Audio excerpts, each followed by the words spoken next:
Rogue Knight. Robin of Larkspur No. 2. By Melinda Kusira. Dedication. For my mother and all the mothers out there. This one's for you. About Rogue Knight. They took her daughter. Now she's hunting them. They kidnapped her baby and vanished without a trace. Robin must ask the Rangers to help her save her baby. But the Rangers have a secret they'll kill to keep, and that secret is the young mage she's been hunting. He could help Robin find the creatures who took her baby. But the Rangers aren't the only ones who want that mage to stay right where he is. The mage is bound to a supernatural entity, and it will bring down the mountain and kill all who dwell beneath it, if he leaves. Robin must call forth magic she doesn't understand and strike a bargain that will change not just her future, but the future of a nation, to free him and save her daughter. If she fails, then everyone dies. Rogue Knight is the second book in the epic fantasy adventure series, Robin of Larkspur, starring a woman warrior who could become the most skilled witch their world has ever known. But only if she survives run-ins with shapeshifters, pagan deities, demons, and other supernatural creatures who will try to stop her from fulfilling her destiny. Get Rogue Knight now. Chapter 1. My baby. As those two words echoed through the tunnel, they attenuated until they filled the darkness, leaving no room for anything else, not even the breath Robin struggled to take as fear and loss constricted her chest. But she put one snowy boot in front of the other because she had to. This was the only path open to her now, and Robin would damn well make it work. Each step was an effort because it took her away from her daughter. Robin felt that keenly now, and a small voice kept screaming at her to turn around and find those wolves. Their collars were the key. They held the only clue she'd found to her daughter's kidnappers. If only she could get her hands on one. But those wolves were gone just like her daughter. Damn her for not being fast enough to grab one by the scruff of his neck. Robin swayed as that event replayed, but she still didn't know what she could have done differently. Earlier. Robin landed on the gravel path leading up to the doors of Mount Eredren, and braced herself for a fight. When it didn't come, she sat up and met the wolf's glowing green eyes. In his eyes, she saw that gloating huntress in all her half-naked, furry glory, confirming her guess. That baby-stealing bitch had sent those wolves after her. Her hunch had been right, but it was a hollow victory. Thank you. Robin reached out to ruffle the wolf's sable fur, then thought better of it, and let her hand drop onto her lap. He was an alpha, not a pet. The alpha nodded and whined in pain as a flash parted his glowing green collar. It fell off and vanished before it hit the ground, leaving a luminous green thread behind. He backed away from it and growled at Robin when that thread crawled toward her. She crab-walked away from it, but it launched itself and wrapped around her ankle, adding to her collection of glowing things. Robin tensed and waited for something to happen, but nothing did. There wasn't even a tug from the leash it had been part of. Damn it. The leash was gone, and so was her only clue to the whereabouts of the wild hunt. That new thread just glowed around her ankle. Robin dropped her head into her hands. She'd been so close to finding the answer she'd sought. Now. Robin blinked as the tunnel came back into focus, not that there was much to see other than rocks, and more rocks. Was the tunnel spinning, or was she? She leaned on her bowcase and felt lightheaded and alone. There was no one else in the tunnel. The chunk of white Lumiere crystal dangling from a button on her red coat had grown a fuzzy halo. That couldn't be good.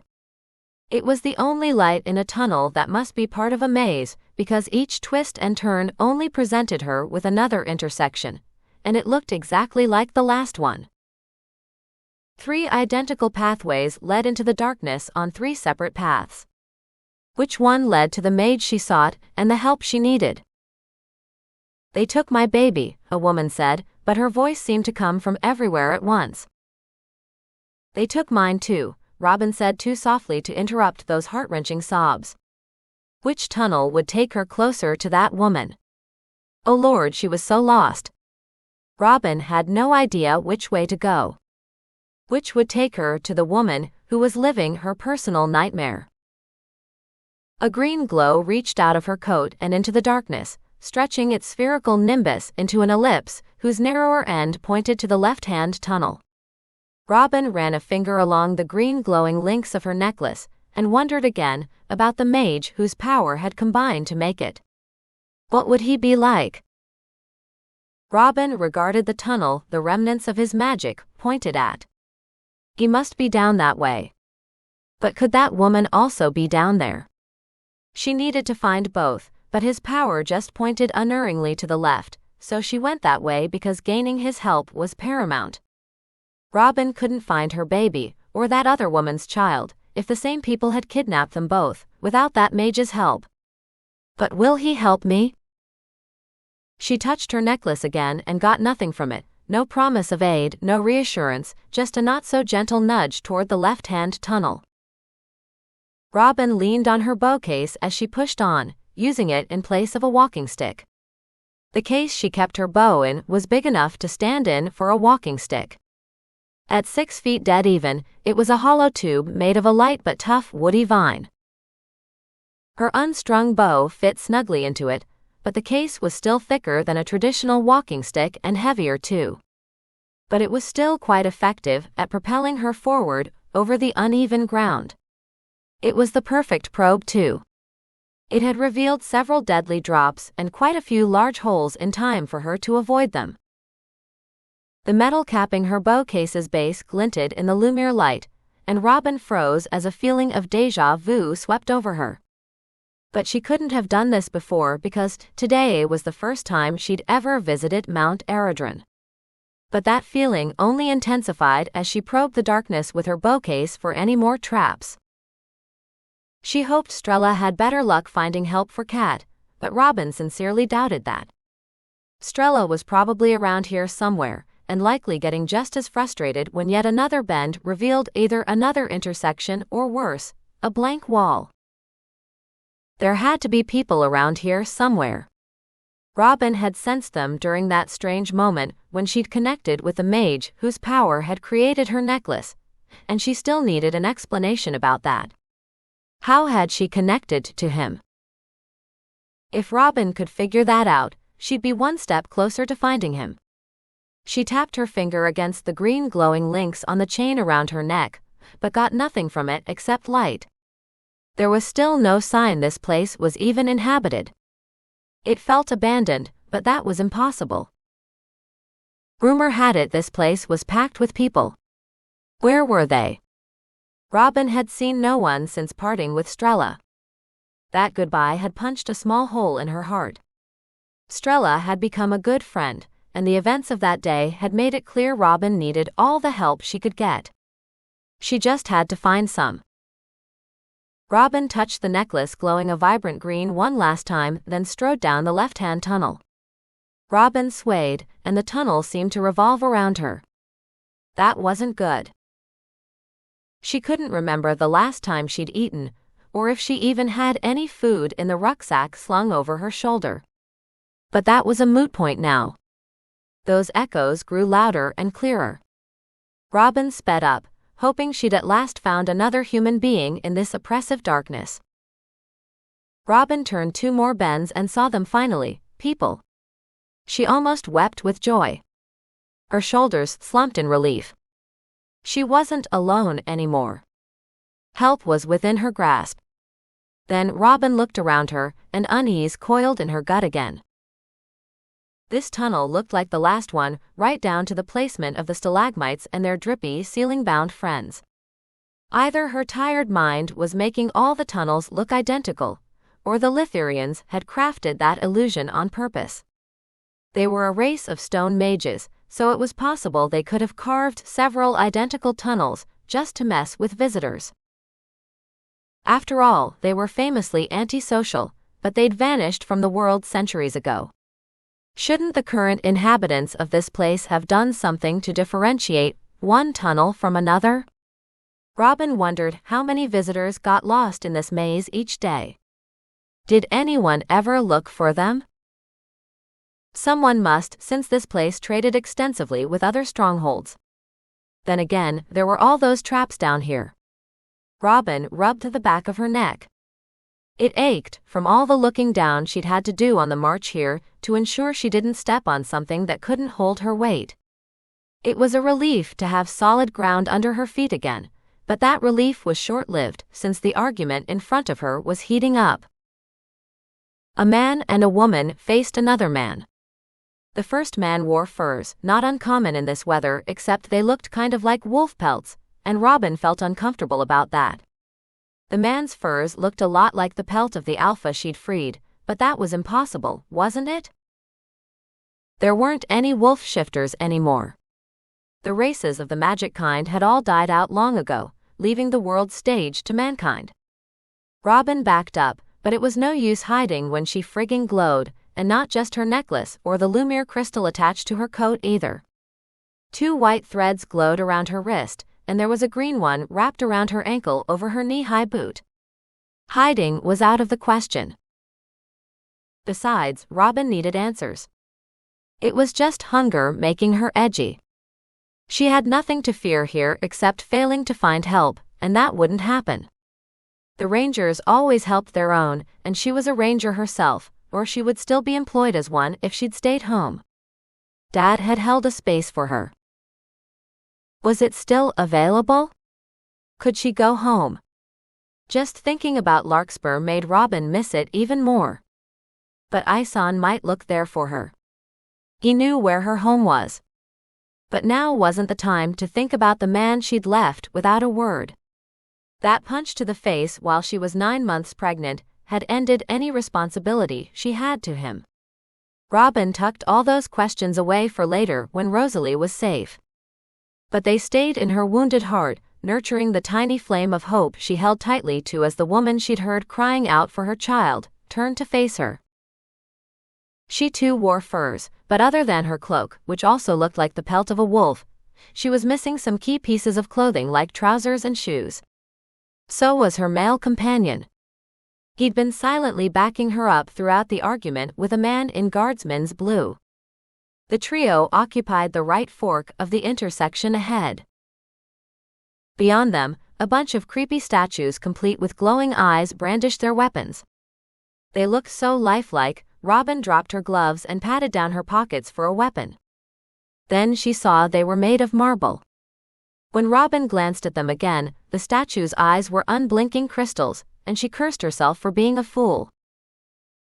Mount Eredren sure did have some strange decor. But what had she expected? A race of misanthropic stone mages had created it, and no one had updated things since then. Pull it together, girl. Rosalie needs you to be strong and coherent, Robin reminded herself. Before she could say anything to the trio, that woman pointed at her. There was something wrong with her eyes. They weren't brown.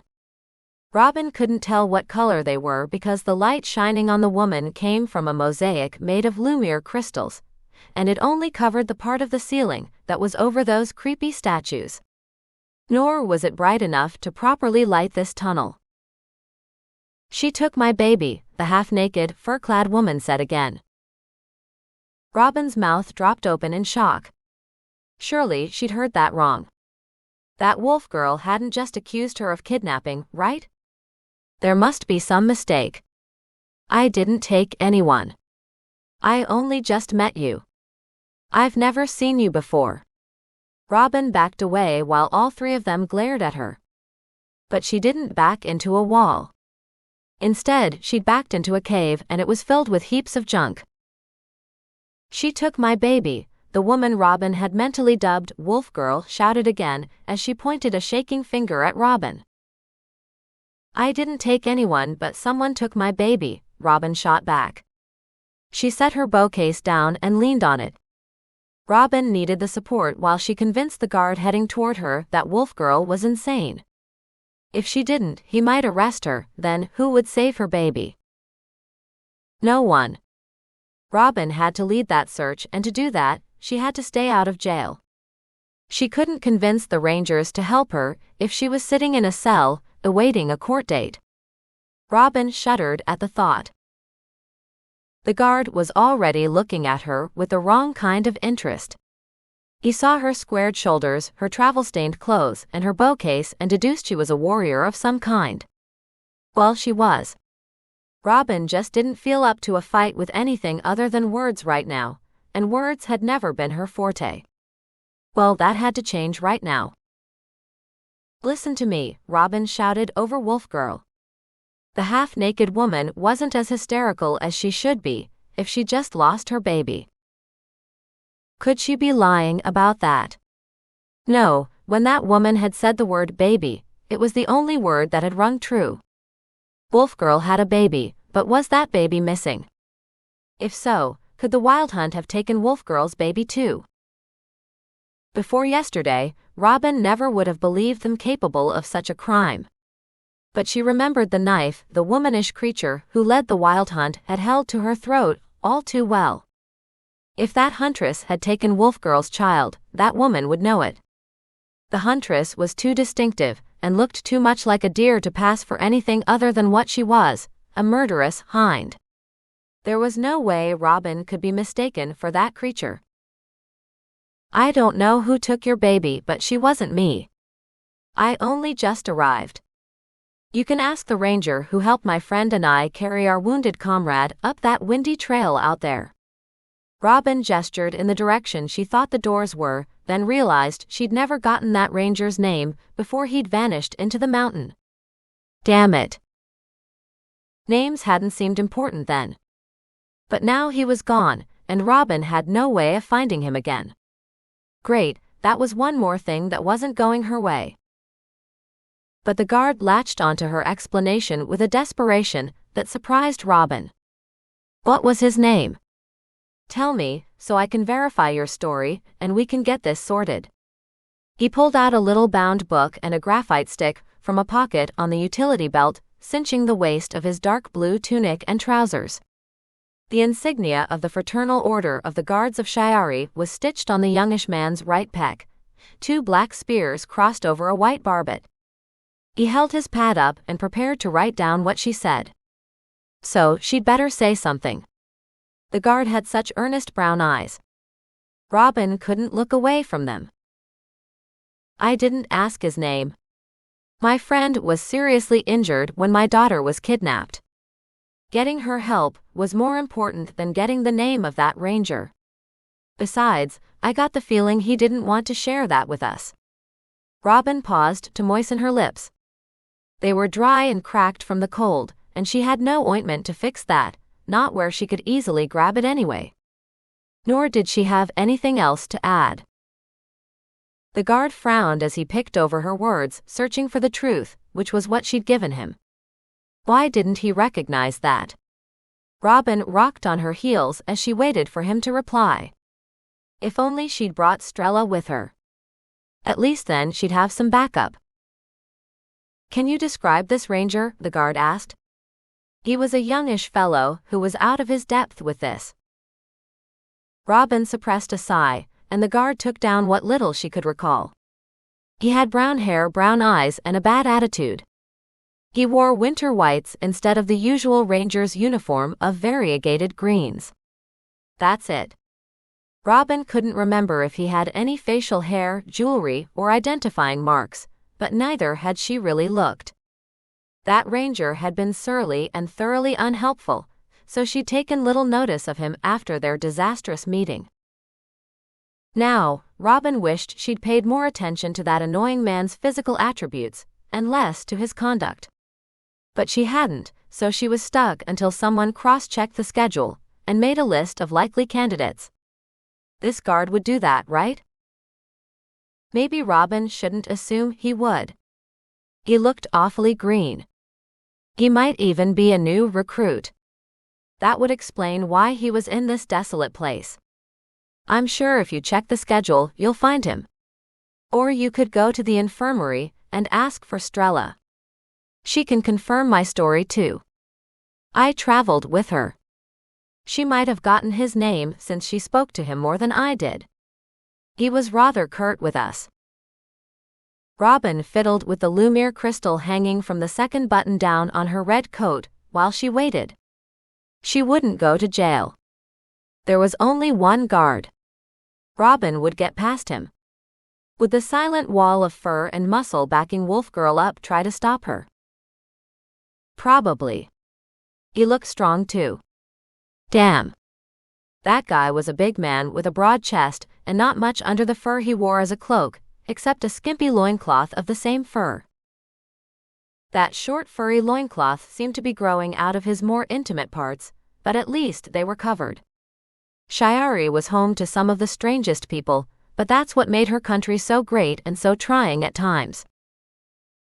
Robin averted her gaze, but her cheeks felt hot. Hopefully everyone would chalk that up to windburn, not embarrassment for accidentally ogling that man's private parts. But Robin set her mind to her goal again, get to the Rangers and get help to track her daughter down, and her blush faded. You can't possibly believe her. Wolf Girl speared Robin with a glare, and there was something in her eyes. Not anger or grief or any of the emotions that should be there. Was that woman smug about this? What the hell was Wolf Girl playing at? Robin took another involuntary step backward as she felt a tug on her necklace. She'd stuffed it under her coat and buttoned it up to her chin to hide its glow before walking into this trap. But it was pulling her deeper into the cave behind her. Was that because the mage whose power had created it was in there? What was he doing in a storeroom that couldn't possibly belong to anyone other than the Rangers? Their cast-offs were everywhere her eyes landed. Did the mage she was looking for work with them? Wolf Girl shouted more accusations, and her fur-clad accomplice glared at Robin, but Robin just turned on her heel and fled deeper into the cave and ignored them. If that mage was here, she would find him. But a hand landed on her arm and dragged Robin back out into the tunnel before she could search for that mage. Robin came face to chest with the man in the wolf pelt, and he crushed her upper arms in his powerful hands. Oh my God, the backs of his hands were furry, and were those claws peeking out of his fingertips? Let go of me. Robin was glad she was still wearing her red brigandine under her equally red coat. Both were fashioned from tough, leathery hides, but only her coat was lined with down to keep her warm. Her brigandine was meant to keep sharp things like his claws from puncturing her skin, and it was doing a damn good job of that. But oh my God, he had claws like some wild beast. Chapter 2. She took my baby. That proclamation startled Sarn out of his funk. He nearly shot to his feet to see who'd spoken, but Shade grabbed his arm and pulled hard enough to stop him. Sarn kept his eyes closed, even though every sense shrieked at him to open his glowing eyes. But he wasn't sure he wanted to be found just yet, now when discovery could end his own quest. They were still hidden by a pile of soft things, cloaks or blankets maybe. The Rangers had quite a collection of both. Sarn had once sorted them, then gave that up as a lost cause when all his work had been undone by one watch's carelessness. Stay down. His friend's veiled lips brushed his earlobe, tickling it, but there was nothing funny about any of this. I can't. I have so many questions. Sarn opened his eyes, but averted them so he didn't accidentally catch Shade's eyes. Strange things happened when Sarn looked someone in the eye, and those episodes always caused a blackout among other things. A blackout would be a bad thing right now, when he was so close to finding answers. Could the same person who'd taken that woman's child have taken his son? Were those kidnappers still here? Or had they just taken the two children, then fled? Ran had been well hidden and well looked after.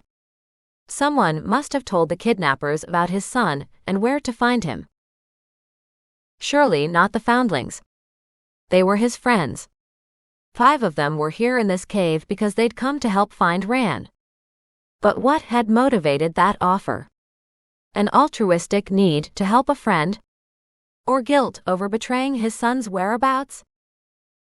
Sarn had no illusions. Magic might be illegal to possess and use, but there was a thriving black market for it. The son of a powerful mage would fetch a high price. But was that the kidnapper's end goal? It might be if Murren was mistaken about what he'd seen. That explanation made more sense than Sarn's original theory. That Fawn might not be part of the wild hunt. Other than the description his brother had given him, Sarn had no proof that a goatish man was at all associated with the wild hunt. It didn't make sense for a fawn to be part of that group, because they didn't go after kids. The wild hunt preferred to prey on people in their late teens and 20s. Sarn was more to their taste. Was that why they'd taken his son, to draw him out to a place of their choosing, so they could take him instead? That reasoning made far more sense than any other theory so far, and it chilled him to the core they could be that callous. Sarn hugged himself and hoped he was wrong about that. If he wasn't, then he was in far more danger than his son. But that theory failed to explain one essential point: how had the wild hunt found out about his son? Only one way came to mind: someone had sold him out. Sarn clenched his fists as a wave of anger washed over him. Magic sparked around his fingers until Sarn let it go. Vengeance wasn't the answer. If someone was selling information about him, he needed to find out who and put a stop to that before he rescued his son. So that person couldn't warn the wild hunt he was coming. Who had sold information about his son? The foundlings were the only people besides his brother and Shade who knew his son existed, because they lived with his son's mother, Baku. Neither Shade nor Murren would ever betray him, so that just left the foundlings. 5 of the foundlings had accompanied Murren and Shade to tell him what had happened to Ran. One of those orphans must be the snitch. How could they do that to him? Sarn covered his face with his hands. His life was a tangled web of secrets, silences, half-truths, and promises, but thankfully no lies. And the only people who could have betrayed him had volunteered to help him. What the hell was he going to do? Sarn just didn't know, but he knew one thing with grim certainty. He couldn't help anyone until he figured out who to trust. To do that, Sarn needed information. But how could he get that without risking detection? Sarn had to go talk to the foundlings who'd showed up outside the Rangers' barracks, even though he didn't want to. Then he had to find a way to lose them, because they couldn't possibly accompany him on his rescue mission as anything other than a liability. There was no way around that now. But when Sarn moved to do just that, Shade grabbed his arm and pulled him down again. "Let go of me, Shade." "No, you have to stay put, or you'll be caught. You don't know if there's a ranger out there." By out there, Shade was referring to the tunnel that led from the doors of Mount Eredren to this cave. But Sarn had magic, didn't he? He could find out if he dared use it inside the mountain. Sarn bit his lip. Did he need it badly enough to risk it? There were so many stones around him, and his magic liked them way too much. Could he keep his magic on task long enough to find out who was out there and check for any rangers? They shouldn't be looking for him yet, but it would be best if he stayed out of their sight. "I could check," Sarn heard himself say, but he wasn't certain that was a good idea. "No, stay hidden. Let's see how things play out." "I could use magic." "Don't. You already blacked out once. Do you want that to happen again?" Shade was right. Sarn shook his head and his shoulders slumped in defeat. He still didn't know why he'd blacked out before. Maybe he'd tried the very same thing he just suggested. Another blackout would be bad, especially this close together. Sarn rested his forehead against his knees again. He was so tall, he didn't even have to lean forward because his legs were so long. So were his arms. He could still wrap them around his knees even though Shade still held onto one. "Please stay hidden." "Please, my Yang." Shade paused, then awkwardly went on, leaving Sarn wondering what his friend had almost said: "We can learn much just by listening." That was true, but there was another way they could get information about that woman and who she was talking to. Sarn couldn't make out most of what she said, but the tone of her voice tugged on his heartstrings, and he reminded himself he had to solve his own problems before he could help her. Otherwise, he'd just bring down more trouble on her head, and she didn't deserve that, not if he was understanding her correctly. "You could sneak a peek at them," Sarn whispered into the silence that had settled between them.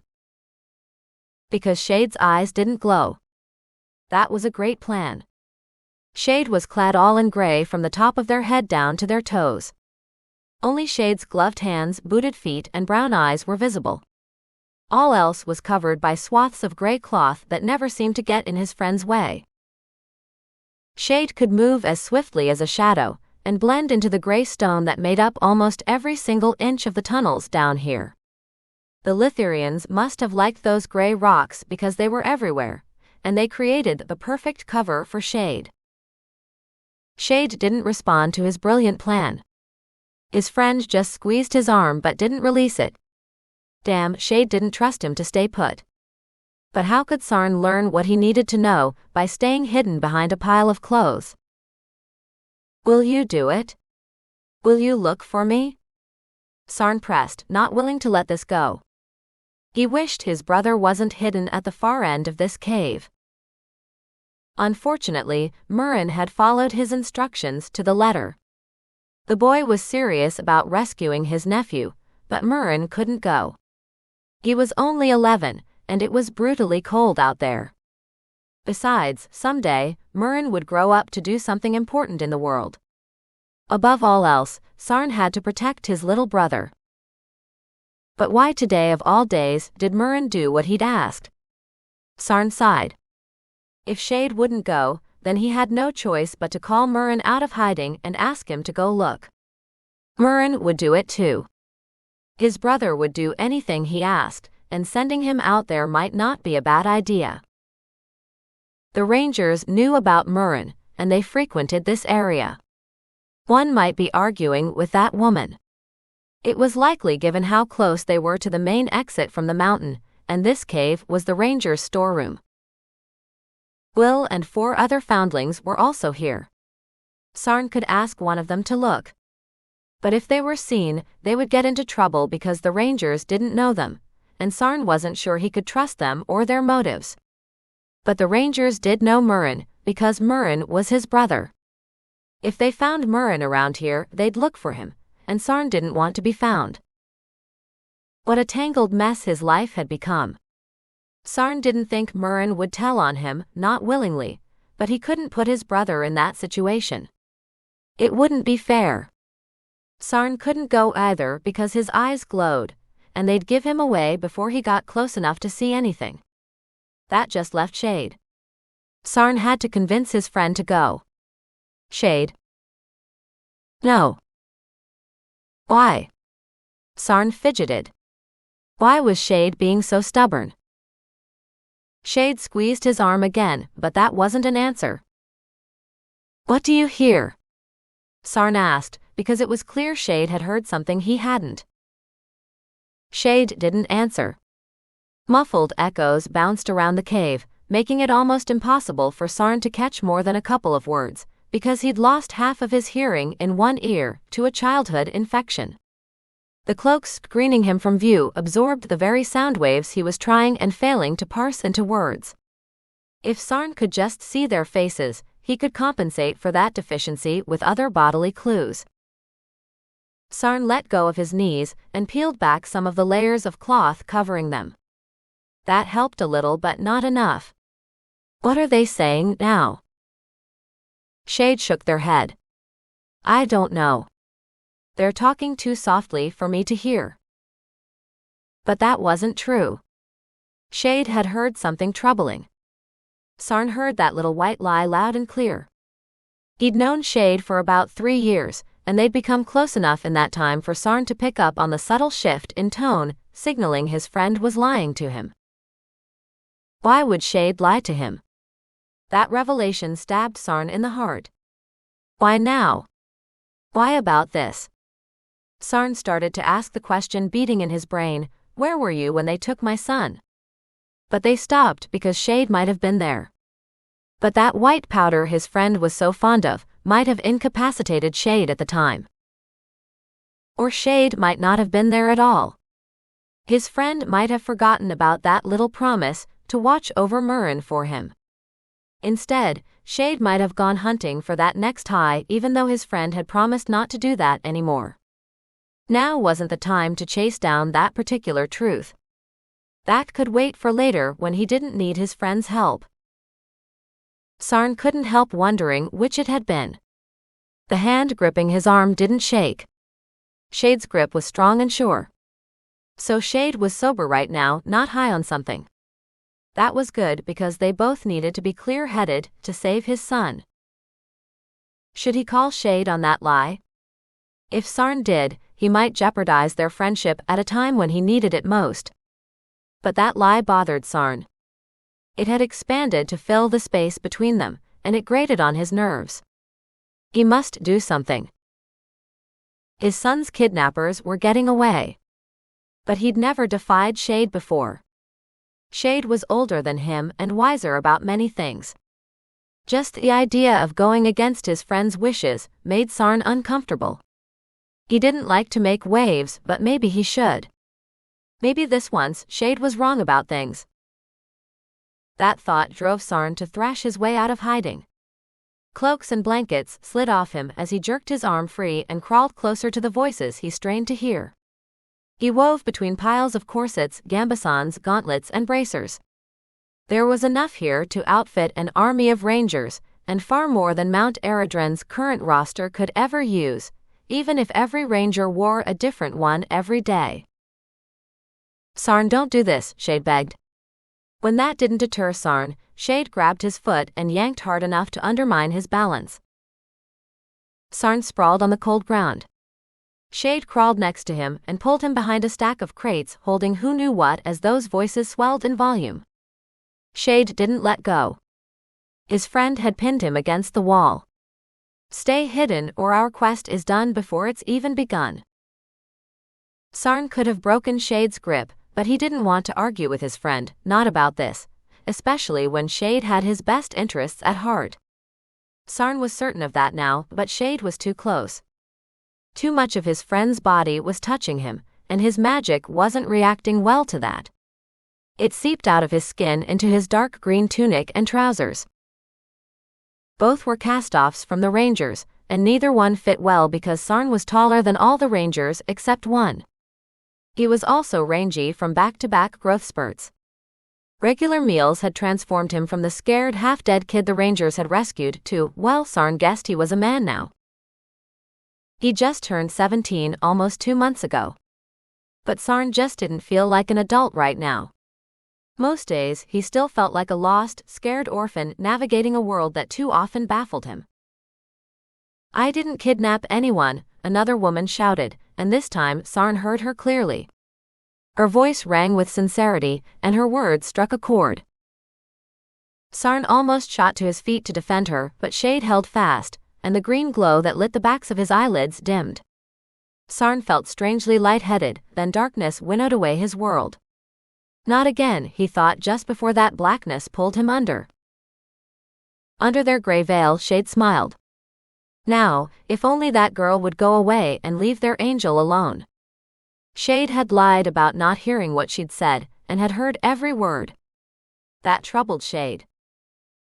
For Shade was not alone under their cloak and veil, and Shade's other personality had powers of its own that were quite unlike anything Sarn had.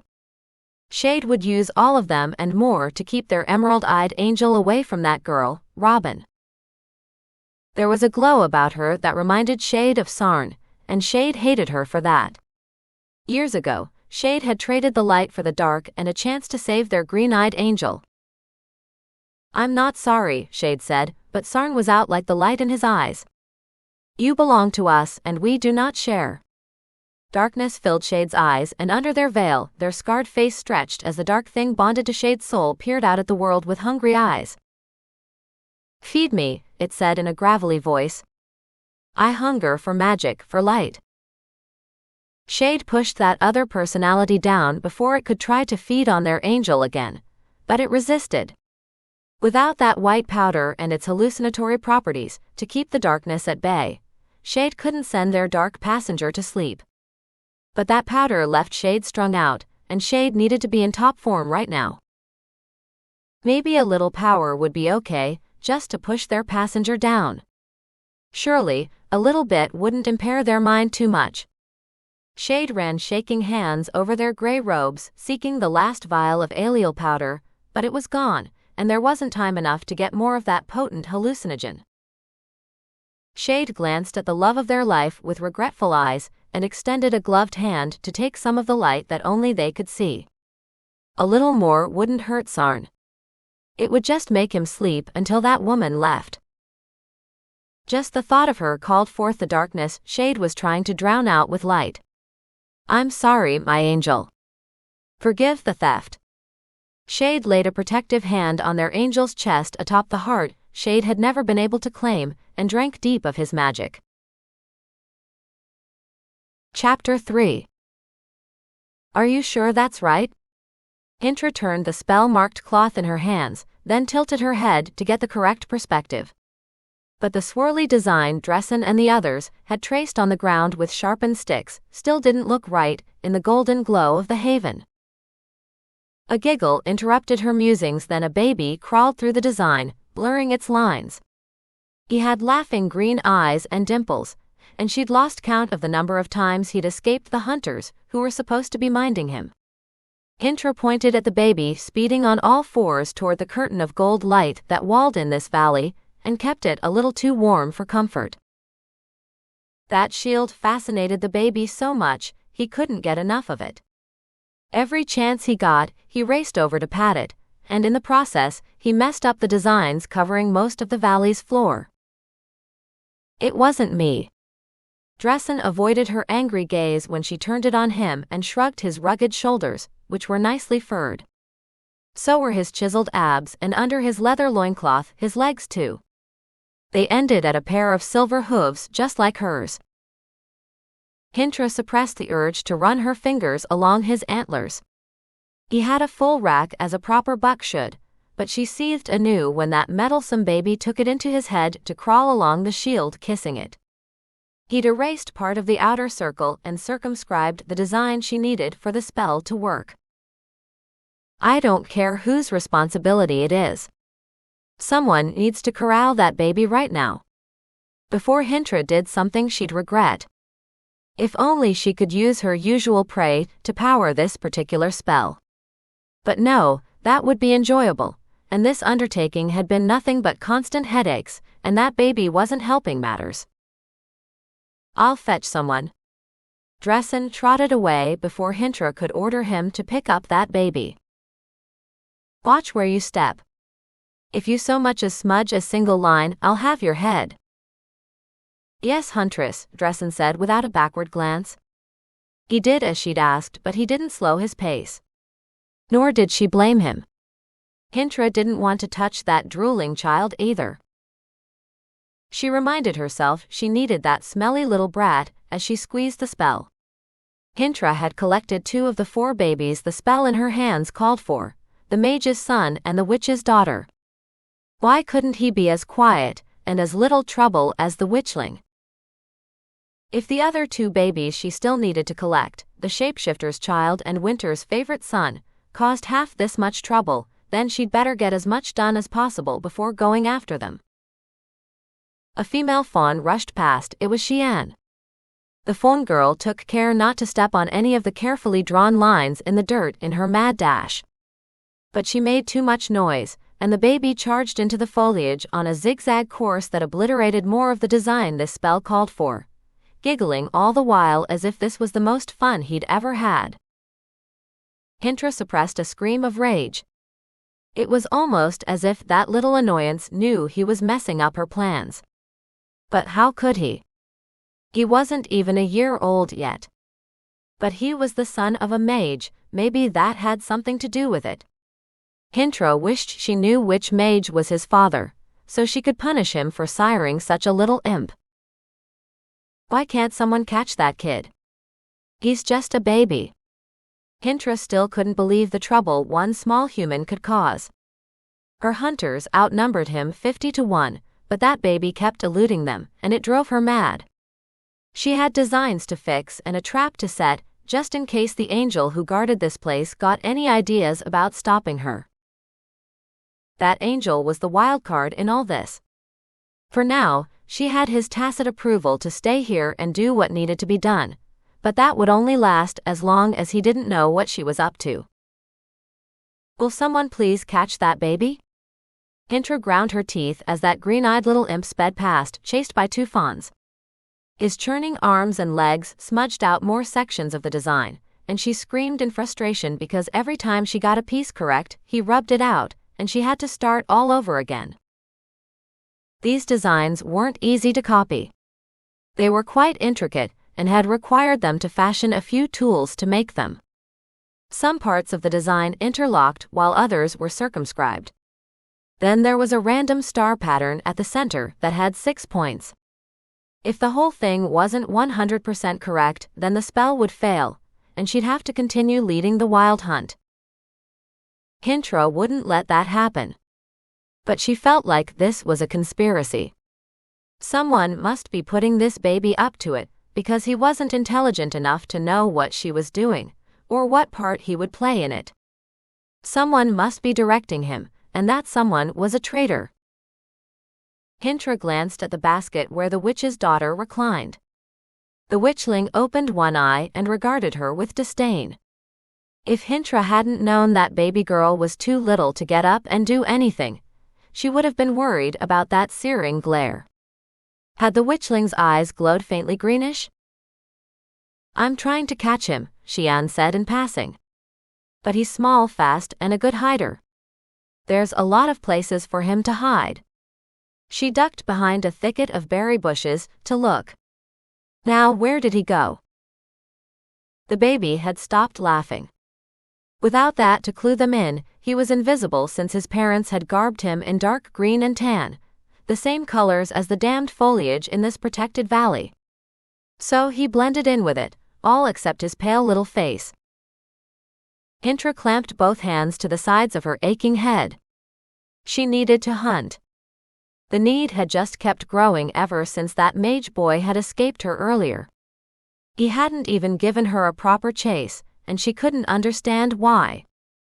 All she'd done was use a one-time spell to knock his protector away, and he'd run after the guy. It didn't make sense. He shouldn't have been able to escape her call. That scene just kept replaying in the back of her mind, driving her crazy. She saw the dark-skinned ranger go flying toward the frozen river near Thal and Sarn, his eyes a green blur of light and power, turning and fleeing as if that ranger had yanked his leash. Hintra let her hands drop to her sides. Yes, it had been exactly like that, she realized as the members of the wild hunt spread out and beat the bushes to drive that baby out into the open. If he was anyone other than the son of a mage, Hintra might have been concerned for his welfare. But mages were quite durable. But still, a reminder couldn't hurt since they needed that baby for the spell. Be careful. We need him alive and preferably undamaged. The spell isn't clear on how it'll resurrect our leader, just that it requires 4 specific babies. And they only had 2 of the 4 thus far, which was a good thing given how much trouble one baby was. Hintra glanced around for the cloth the spell was inscribed on. She dropped it while she'd been musing about what had gone wrong with what should have been a simple capture of a bespelled mage, and a teenager at that. Hintra spotted the square of cloth by a bushy evergreen tree. Its lowest boughs brushed the ground, and 2 bright green eyes peered at her from between them. "There you are, you little troublemaker. Take your hands off that spell. You'll find out soon enough what it does." Hintra extended her hand, but the baby moved faster than she did. He dragged the cloth under the tree, and she dove in after him. "I've got you now, you wicked little boy." "Bye-bye," the baby said as he backed away, taking the cloth with him, but he'd miscalculated. His escape came to an abrupt halt when he banged into the tree's trunk. Hintra grabbed him and the spell-marked cloth, then shouted for Xian as the baby fussed in her furry arms. He was a big baby and heavy too, with pudgy limbs that he flailed about. But he was still a weak thing, so his blows didn't hurt her at all. "Here, Huntress, give him to me." Anne held out her goatish arms for the child, and Hintra was glad to be rid of him. "Keep him away from me in those lines." "Yes, Huntress, I'll find a way to keep him out of your way." Anne crossed her goat legs and bowed deeply, and that mollified Hintra. The baby was quieter in the fawn girl's arms. "See that you do. I need these lines redrawn." Hintra gestured to them. "Dressen." "I'm over here, Huntress," Dressen said from some distance away. This valley had a diameter of 3-point-something miles, or one of these strange characters called pi, which was important to the spell for no reason Hintra could fathom. But it was very specific about the distances each curve and line must be from each other, which was why redrawing the lines was such a chore. One small child shouldn't have been able to mess up so many lines, but somehow he had. See to that. Because Hintra had no patience for measuring right now, not when she finally had a possible reason for why her mission might have gone so spectacularly awry earlier. That boy with the glowing eyes, the one the Rangers called Sarn, was prey. Prey should always be hunted. Hintra would recapture him as soon as she figured out how to defeat whatever hold the Rangers had over him. Or was it just that Ranger? He was Death's henchman, but Sarn was still alive. How had he gotten control over that mage? While she considered what that hold might be, Hintra rolled and unrolled the spell in her hands as Dressen approached her. "I need that to know what to fix," he said as he drew even with her. "Will you lend me it?" Hintra handed it over. "It must be exact." "It will be, Huntress." Dressen bowed, then unrolled the cloth and peered at it. His eyes were green like all the members of the Wild Hunt. Because he was part human, part deer, and part magical creature, he walked in two worlds just like Hintra did. "I know I can count on you." "Always," he said with a smile, and she shared it. Soon, the Wild Hunt would have its proper leader back. Then she'd be free to pursue her own goals. Hintra's smile widened, she knew what that would be. For now, she needed to hunt someone. Why not put that urge to good use and hunt the third child she needed? The shapeshifter's child, she mused aloud as Dressen walked away, taking deliberate steps as he counted his paces under his breath. A pack of shapeshifters made their den somewhere around here. All she had to do was find it and collect one of their pups. Anyone would do because they were all magical creatures. Hessian.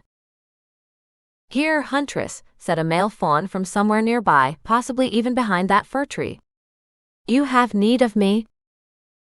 "Yes, I'm going hunting." "Gather up a small party of hunters. 5 or 6 of us should be enough to capture a wolf pup."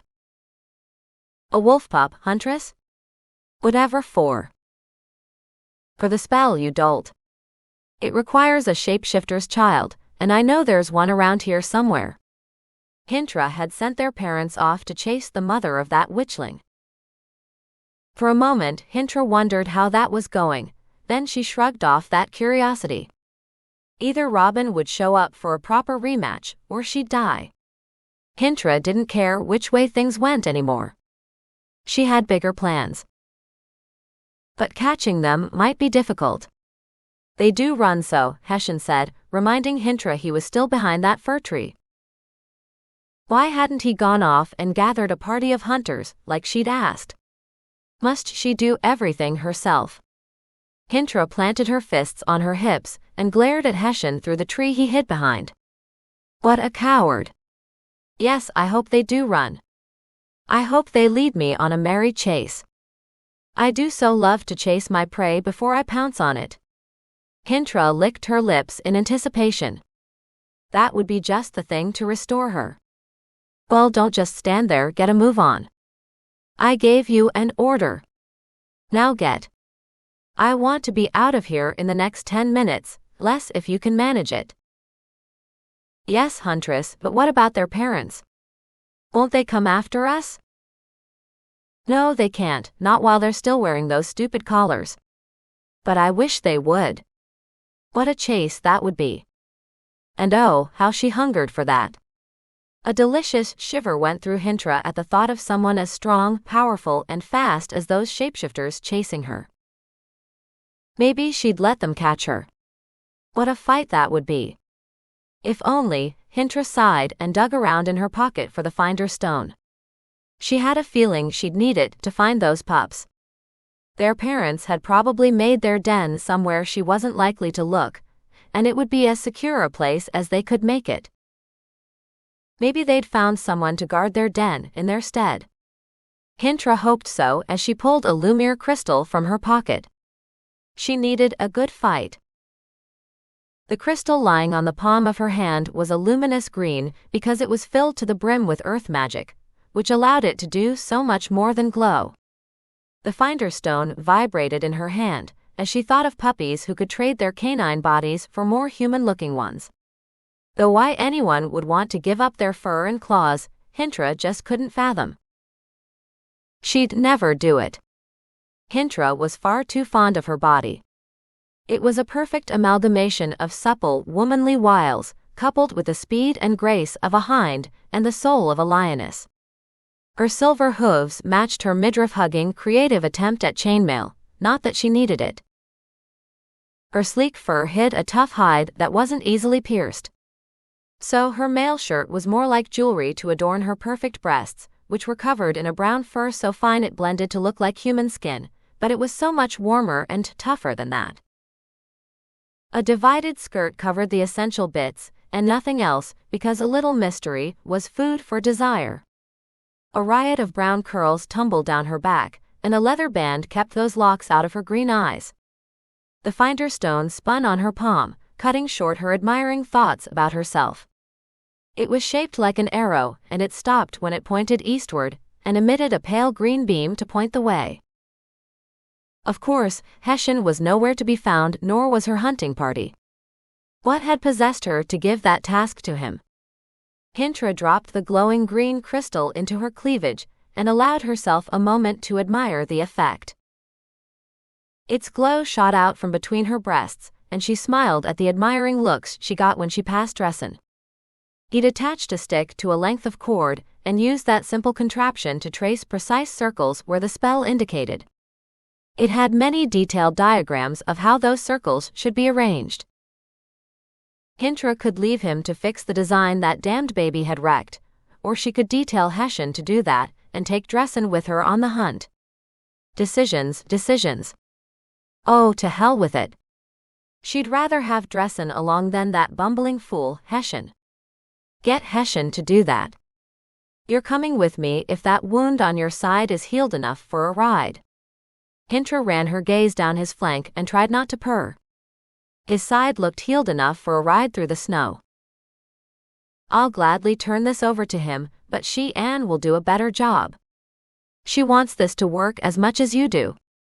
Dressen closed the circle he'd been tracing in the dirt. He had a point, but Anne already had a job. She was supposed to watch the mage's son and the witch's daughter. Anne needs to stay where she is. She's got an important job already. Who else would you suggest for this? Bresci. I know you don't like her, but she's as exacting as Anne about things. Dressen set a handful of sharpened sticks in a variety of widths aside, and stood up. Fine, tell her this task is all hers. She can recruit anyone she needs to get it done, preferably before we return. When do we leave? Oh, right now I guess, Dressen said as he noticed the green beam emanating from in between her breasts. Hintra might have preened just a little. The stone's green glow did refract rather fetchingly off her chainmail shirt. Good, hand that task over to her, grab a few more warm bodies and get ready to ride. Dressen smiled. Yes, Huntress. I'll get right on that. Good, Hintra said, then she spun on her silver hoof and sashayed away to fetch her moose. She was fleet-footed and fast, but why waste her energy on the search when she could save it for the chase? After all, that was what she hungered for. Chapter 4. Robin tilted her head back and stared into the wild green eyes of trouble. Green eyes, her heart nearly stopped as she realized what that meant. This furry man was more than human, but he wasn't the mage she was looking for. No, he was all wrong for that. So who was he? And why was he in her face? Robin still had her bow case. But if she used it, that wouldn't help her case. She held onto it anyway, and hoped the fact that she hadn't taken a swing with it weighed in her favor. I didn't take her daughter, but you know that. Robin met his glare with one of her own. But he didn't answer. That feeling of familiarity washed over Robin again, as the fur-clad man swung her around to face the approaching guard. She ignored him, and turned her head to keep her captor in her line of sight. Robin knew him from somewhere. Could he be that alpha wolf she'd freed from the Wild Hunt's control? Well, why not? Magic was real enough. Why not shifters? Robin studied what she could see of him, but she couldn't spot any clues to confirm or deny her guess, other than his pelt and his partial nakedness. I think you should all come with me, so we can get this sorted out. The guard reached for her other arm. Robin tried to evade, but her burly captor held her in place. I didn't kidnap anyone. I was camped in the mountains last night to avoid a snowstorm, then I hiked here with another woman and our injured friend. That's the God's honest truth. Why didn't that guard believe her? His dark eyes called her a liar, and that stung. Robin gestured to the half-naked man twisting her arm behind her back, and his smirking accomplice. You must believe me. They're the ones who are lying. I don't know why, though. What could they possibly gain by this deception? Robin couldn't think of anything. But she was so tired, every thought took what felt like an age to coalesce. She's telling the truth about one thing, said a familiar voice. Robin turned her head and almost smiled when she saw his face. It was the ranger who'd given her so much trouble earlier. He wore the mottled white of what must be the ranger's winter uniform in these parts. He was 30-ish and looking at the scene with a raised eyebrow as he approached. Had he dropped by to help or to gloat? Which part was that? The guard nodded to the ranger, but he didn't let go of Robin's arm. She didn't have a hand free to peel his hand off her, because of the silent fur-clad man holding her other arm. Robin was sandwiched between two rather good-looking men and not enjoying the experience one bit. She did just arrive with another woman and their injured friend. She couldn't find the doors without my help. Oh lovely, Mr. Bad Attitude had just painted her as a moron. Whose side was he on anyway? Not hers, and that pissed Robin off. What was wrong with the rangers around here? They had no compassion at all. When Robin had a free minute, she had to find someone to complain to. The service around here sucked. Robin had met ruffians with better manners. The tunnel spun around Robin, but she stayed upright because she was held up by her two captors, one of which was contemplating letting her go. She could see the cracks in the guard's resolve. Maybe the idea she'd planted about being an innocent victim would take root and bear helpful fruit. A tear dampened her cheek. How could she save her daughter when she couldn't even get the help she needed? Robin blinked to clear her blurring sight. She had to pull herself together. She couldn't rescue her daughter if she was an emotional mess. No, she must rein it in. Robin could grieve later after she got out of trouble. Given that, could she have had anything to do with the kidnapping this woman has accused her of? The guard asked as Robin plugged back into the conversation. Mr. Bad Attitude considered the question instead of refuting it outright. That traitor. His answer probably wouldn't help her case, not after his behavior earlier. Look, I'll tell you what happened. The Wild Hunt attacked my camp and kidnapped my daughter. They left no trail, or I would have gone after them instead of coming here, Robin said, wishing she'd opted for another stronghold. Wasn't Racine around here somewhere? They must have rangers too. Maybe they'd be more helpful. But going there would take Robin further from her daughter, because Racine was about 20 miles east of Mount Eredren. If she had to slog through snow, she might as well do it in the right direction, north, where the wolves the Wild Hunt had sent after her had gone. What was north of Mount Eredren? Other than the mountains she'd hiked out of last night, Robin couldn't think of anything, nor could she pull out her map right now to find out. It had likely fallen to the bottom of her rucksack. Mr. Bad Attitude elbowed the guard out of his way, breaking his grip on her arm, which had begun to hurt. Then he grabbed her roughly and pulled her close enough to smell his sweat and body odor. Lovely. Robin wrinkled her nose. Wolfman had let go as well. The Wild Hunt. Did you just say they kidnapped your baby? Mr. Bad Attitude asked. Yes, they did, and I want her back. Robin wrenched her arm free and spun away before anyone could grab her again. The cave was behind her, so she steeled herself in case she was making the wrong decision, and darted into it. Where are you going? The guard called. There's no exit from there except through here, the ranger said, but Robin ignored him too. To find her daughter, she needed a mage, and he was in here somewhere. Robin just had to find him and convince him to help her. Her sob story ought to do the trick. A mage would know the truth when he heard it, wouldn't he?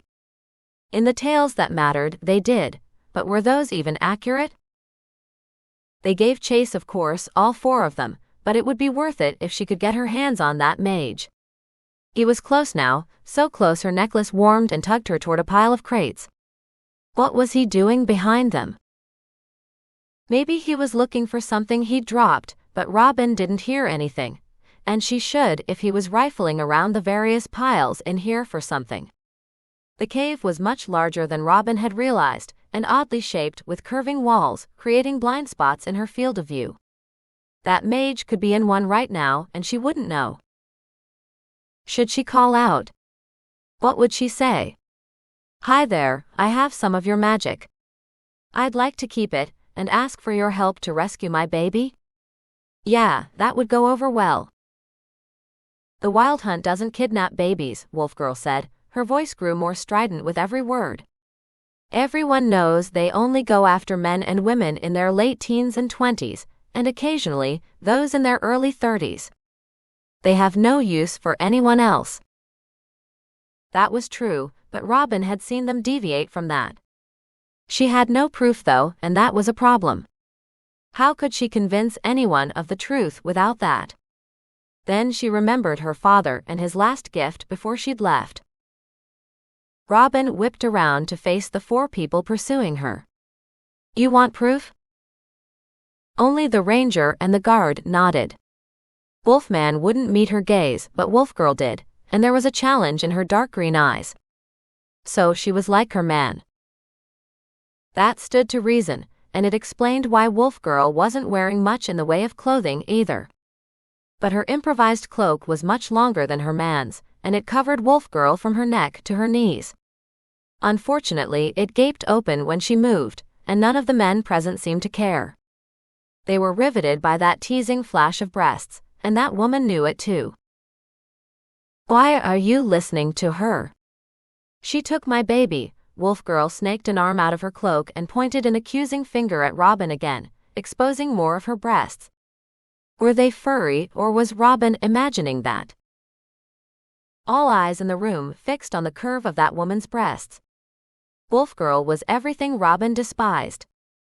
Women like Wolfgirl used their every wile to get what they wanted, and they made it harder for women like Robin to succeed in the world on merit and skill alone. And it set her teeth on edge to see that blatant use of sexuality to win over the men. Such a thing wouldn't happen if there were more women in positions of power. Maybe someday there would be, but not today. As wondrous as Shiari was, it was still a man's world, and this was just one more reminder of that. I didn't take anything, and I can prove it, Robin said into that expectant silence. But no one looked at her because her breasts were covered by her red coat and leather brigandine, and they'd stay that way. Her body wasn't a weapon or a thing to be flaunted to curry favor. Robin wasn't the only one put off by Wolf Girl's deliberate wardrobe malfunction. Wolfman, who might be that woman's husband or mate, glared murder at both the ranger and the guard, but neither one had noticed. They'd lost all ability to think clearly, until another woman cleared her throat. Her sudden appearance had startled Robin too. She hadn't seen the female ranger turn the bend, but she'd been a little distracted by her current predicament. "Am I interrupting something?" asked the female ranger standing in the entranceway. She wore the same winter whites as Mr. Bad Attitude, but she was far more approachable, and best of all, Wolf Girl couldn't use her wiles on that ranger. "Anyone want to fill me in on what's going on here?" The female ranger looked at Mr. Bad Attitude, and he blushed as he finally tore his eyes away from Wolf Girl's exposed breasts. They weren't even that large, but they might have been covered in a fine flesh-colored fur. Or perhaps her overtired mind had hallucinated that. Men. Robin suppressed the urge to shake her head and caught the female ranger's amused glance. Apparently, they'd both had the same thought.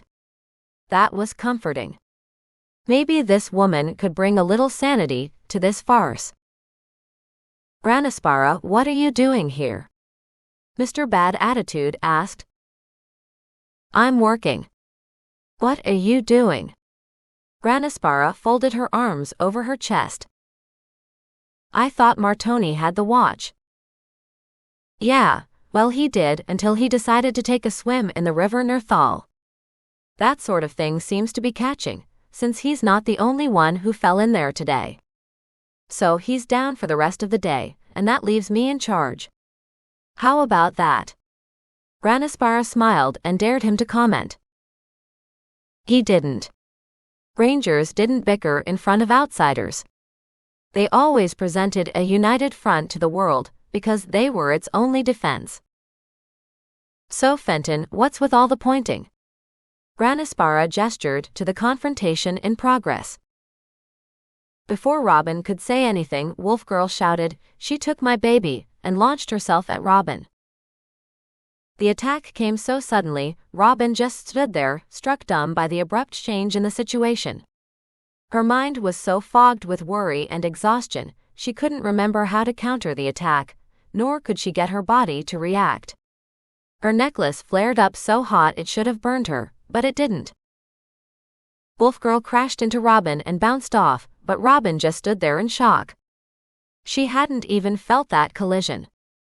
Wolf Girl landed on the ground at her feet in a heap of naked limbs and gray fur, and oh God, Wolf Girl's cloak had a desiccated wolf's head at the top where it touched the back of her neck. Robin shuddered at the sight of it, then shoved her revulsion down. She'd only get a moment before Wolfman charged her, so she made her words count. "I didn't take your baby, but I'm going after the people who took my daughter. There's nothing you can do to stop me." Robin hadn't known what she was going to say until the words were out of her mouth. But once said, she didn't want to take any of them back. She didn't know why this woman would want to stop her, but that had to be the reason for this charade. Thank God, that was over now. No one could possibly believe Wolf Girl now. But that question lingered in the back of Robin's mind.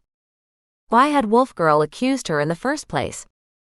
The answer was important somehow, but Wolfman was approaching her, and his presence fired off a warning in the back of her mind that shut down all thoughts not related to defense.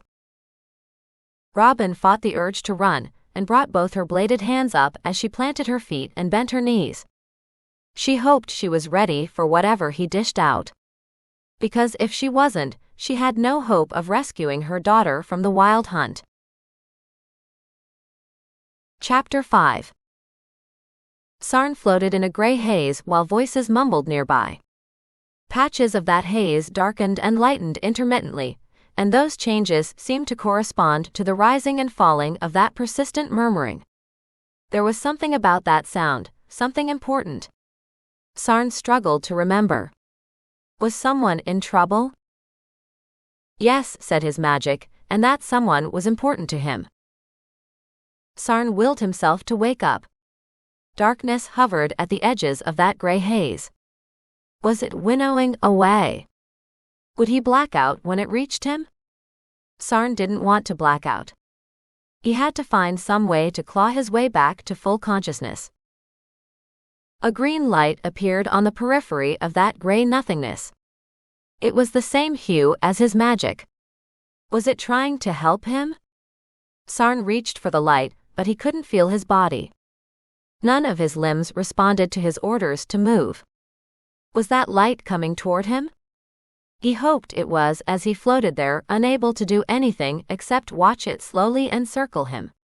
That light permeated the gray haze, turning it green and luminous like his eyes. That glorious light flooded him and filled all the empty places within him with light.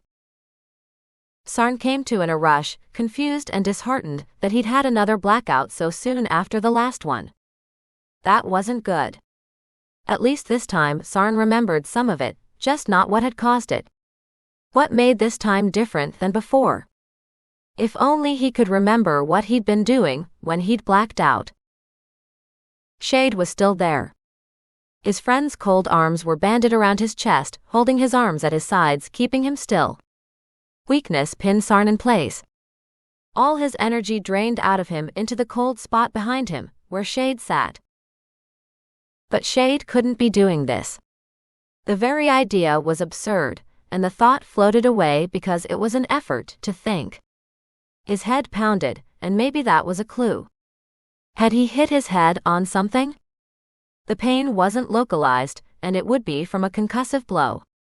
Sarn had suffered enough of those to know. He tried again to move, and this time his arm responded, but there was no knot on his head. So he hadn't hit it on something. His magic screamed unintelligible things, and pulled Sarn away from his best friend while he was still sorting himself out. Sounds flowed past Sarn, but he was too disoriented to parse them into words. His heart beat too loudly and fast in his ears, and his magic was dragging him toward a pinprick of white light that had appeared. What was generating that star, and why was it inside his head? My daughter was taken too, a woman said, and her voice cut through the confusion. She sounded like she was right there, speaking to him alone. Sarn couldn't see anything but the green glow of his eyes because they were still closed. It was everything except for the cold seeping into him from Shade. His friend felt like a block of ice. Did that make him the fire melting that ice? Because his magic was running hot and wild and trying everything it could to catapult Sarn back to, what, consciousness? Was this just a very strange dream? I just arrived, my friend's in the infirmary, that same woman said. Someone replied to her, but his words were a jumble of sound, competing with the too loud beating of his heart. Sarn wanted to help her, but he didn't know how. Shade, help me, he tried to say, but the words just stretched to fill that green glow. It was still all he could see. Sarn had no idea if any sound left his lips at all. I'm sorry, my angel. I don't want you to get involved in this. Let that guard deal with this. That's what he's paid for. You have your own problems to solve. Shade tightened their arms around Sarn and they grew colder, leeching not only his body heat but his magic, and its green glow left him. A gray fog rushed in to fill the hole it left behind. No. Please don't do this, Sarn begged, but it was no use. The world was slipping away again. I'm sorry, Shade said as Sarn slipped away. That woman is the kind of trouble you don't need. We'll get your son back, and we don't need anyone but each other. You're wrong, Sarn said. How could Shade do this to him? Shade wasn't a leech, but Sarn felt his magic draining out of him. He was sinking through that gray haze into the black, and this time, there would be no reprieve. Sarn fought against it, but cold hands cupped his face and tilted it, so icy lips could touch his and steal his very breath. Then all was darkness for a time. When that darkness retreated, Sarn wouldn't remember this, but his magic would. It didn't sleep, nor was it truly conscious, but it was always watching, especially when its host couldn't. Shade laid Sarn down on the ground, and his magic-starved body immediately pulled power from the stones under him to replenish itself.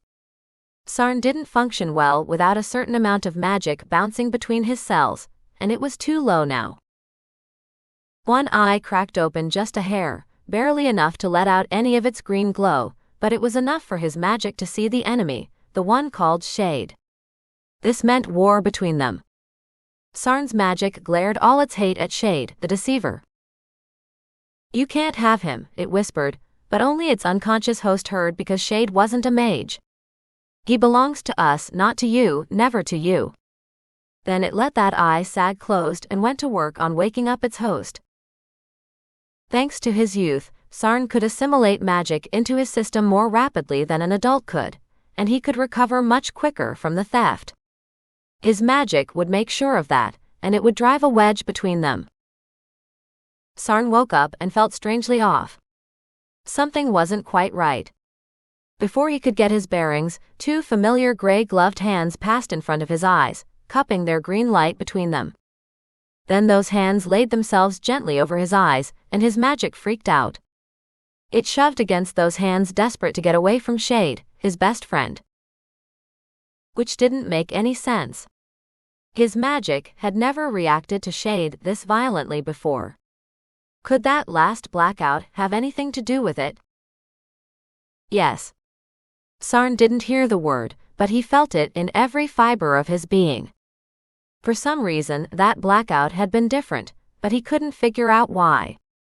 Sarn only had a hazy memory of passing out. What had he done to cause that blackout? "Close your eyes and listen," Shade whispered into his ear. Sarn did as his friend had asked and froze when he heard Fenton's voice.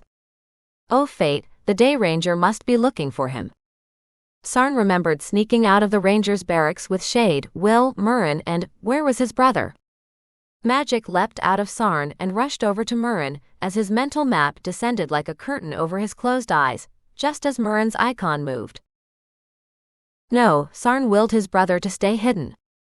He felt his magic push his brother back into hiding, but Sarn couldn't see what was shielding his brother from view. There were vague mounds on his map corresponding to what in the real world? Where were they? Pain sliced through Sarn's head, and he gripped it with both hands, even though that wouldn't do anything to relieve those sharp jabs. His map zoomed out and a helpful arrow pointed to a cave Sarn knew well, the ranger's messy excuse for a storeroom. Sarn had a vague memory of coming here to evade someone. Was that why he'd left the ranger's barracks? Sarn could ask Shade, but his gut said not to, and it was usually right. So he banished his map and sifted through his disjointed memories. Why was he in this cave in the first place? "I came here on my way out of the mountain," Sarn asked, so hopefully only his magic heard.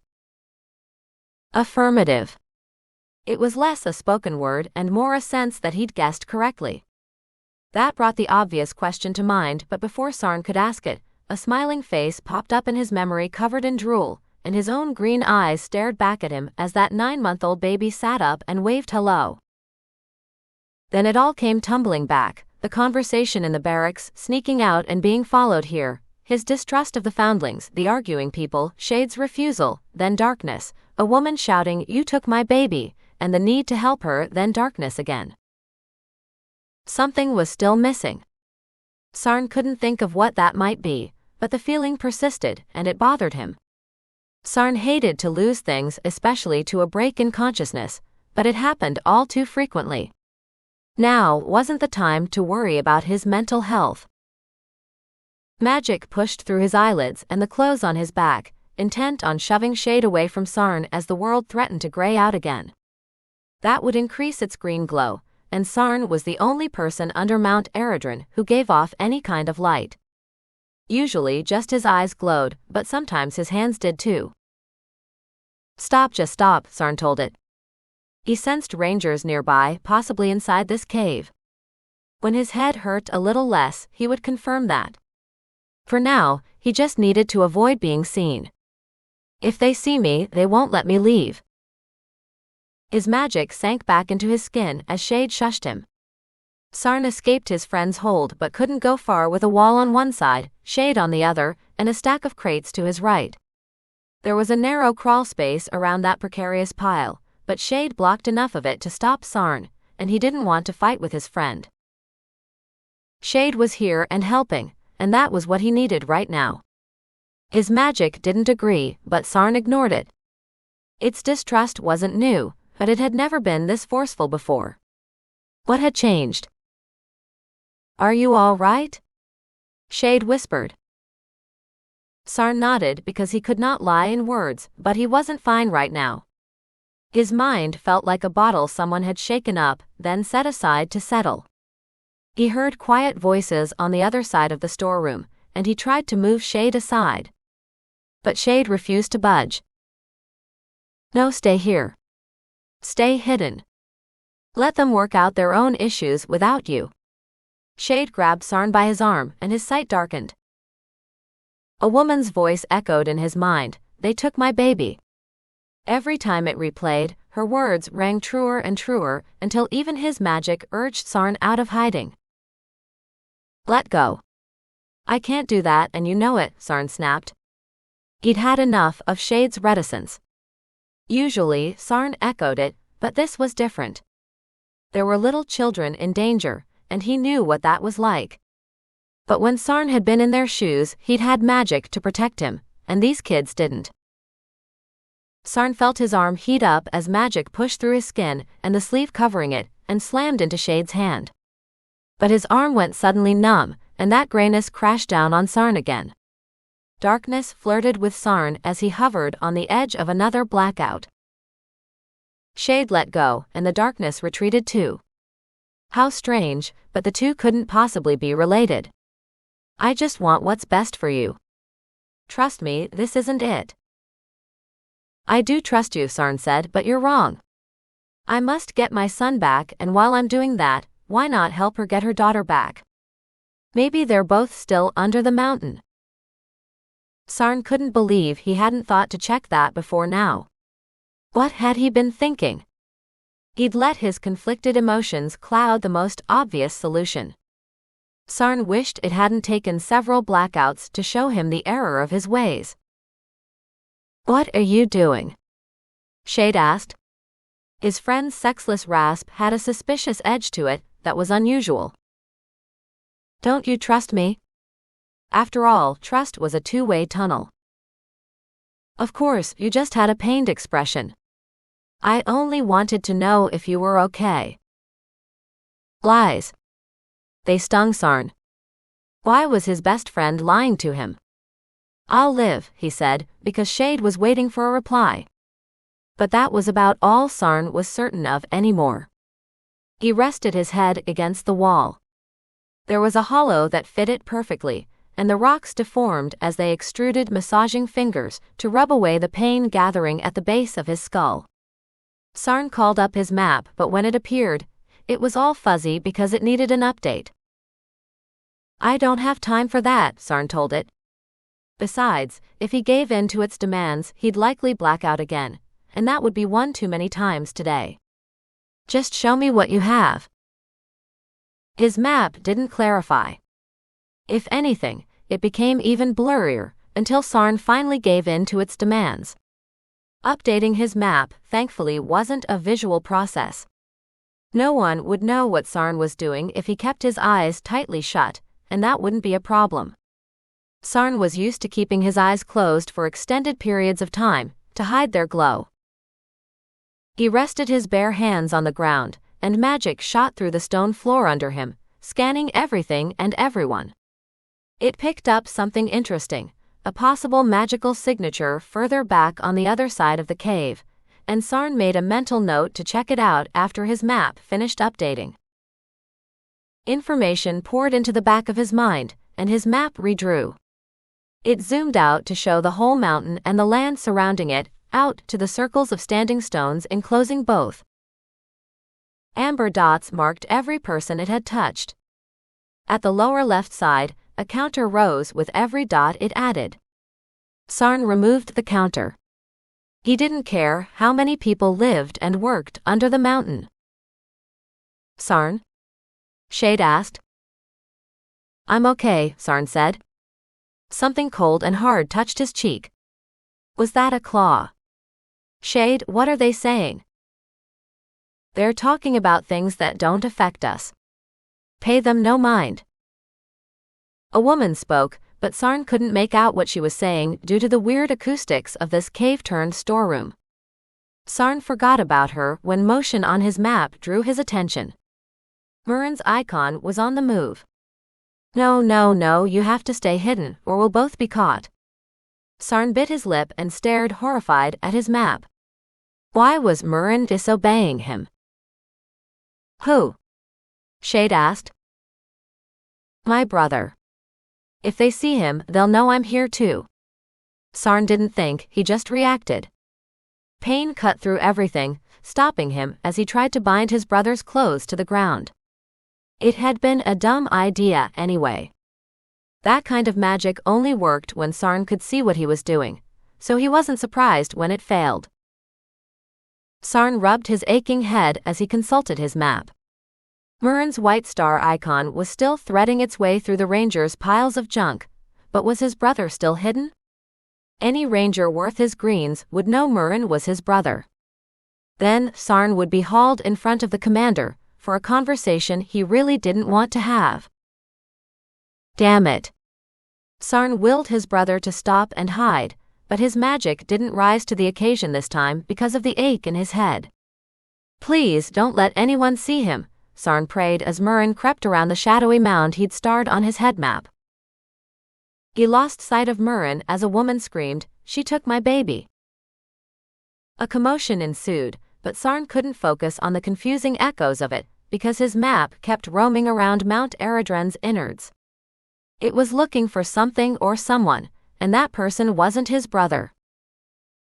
What are you looking for? Sarn asked his magic. But it didn't answer.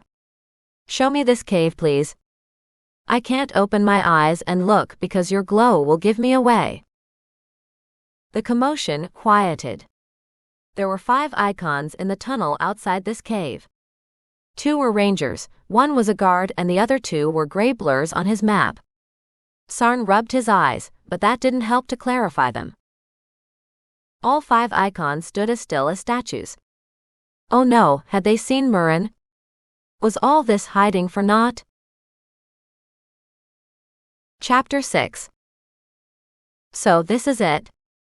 Hintra scowled at the cave. But the Finder's Stone didn't lie, and its light had shined a big green arrow at that dark opening.